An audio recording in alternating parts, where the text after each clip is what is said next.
জুলাইয়ে কি হয়েছে আল্লাহর কসম, এর 90% গল্প এখন পর্যন্ত বাংলাদেশ জানে না। শহীদ সজল, তার মা আমাদেরকে এসে বলেছে, বাবা আমার সন্তানের গায়ে যখন আগুন দেওয়া হয়, পেট্রোল ঢেলে পুলিশ আগুন দেয়, তখন প্রত্যক্ষদর্শীরা দেখছে পাশ থেকে আমার সন্তানের হাতটা নড়তেছিল, মুখের মধ্যে থেকে এই পাশে একটা দাঁতও নাই। আমার ভাইটার চেহারা এত সুন্দর ছিল, কবর দেওয়ার আগে ওরে যদি পোড়াই না দিত, অন্তত ওরে জড়াই ধরে দুটো চুমু দিতে পারতাম। জুলাইয়ে আসলে কি হয়েছিল?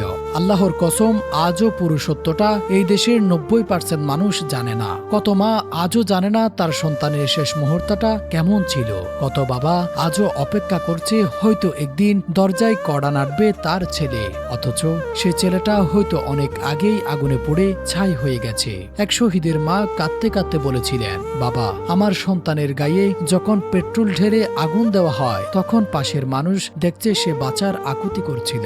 ভাবা যায়, একটা মানুষ আগুনে পুড়ছে তবুও বাঁচার ইচ্ছে, আর তার মা আজও সে দৃশ্য কল্পনা করে রাতে ঘুমোতে পারেন না। আরেক ভাই বলেছিল, আমার ভাইয়ের চেহারা এতটাই সুন্দর ছিল যে যদি কবর দেওয়ার আগে ওরা পুড়িয়ে না ফেলতো, অন্তত একটা বার জড়িয়ে ধরে চুমু খেতে পারতাম। এই কথাগুলো শুধু কথা না, এগুলো একটা জাতির বুক ফাটা আর্তনাদ। আজও কত লাশের পরিচয় মেলেনি, ডিএনএ টেস্ট পর্যন্ত সম্পূর্ণ হয়নি। কত মা বাবা হাসপাতাল, মর্গ, কবরস্থানে ঘুরে বেড়াচ্ছে শুধু একটি খবরের জন্য।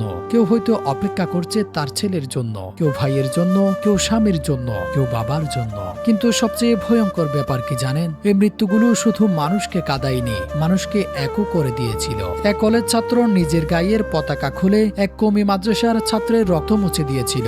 তখন ধর্ম দেখে সাহায্য করেনি, দল দেখে সাহায্য করেনি, মানুষ হিসেবে মানুষের পাশে দাঁড়িয়েছিল। সেদিন রাস্তায় শুধু আন্দোলন হয়নি, সেদিন মানুষ বুঝেছিল রক্তের রং সবারই একই। আর এ কারণে জুলাই শুধু একটা মাস না, জুলাই হাজারো কান্না, হাজারো অসমাপ্ত গল্প আর এক হয়ে দাঁড়ানো মানুষের ইতিহাস। Shafiul Alam, true news.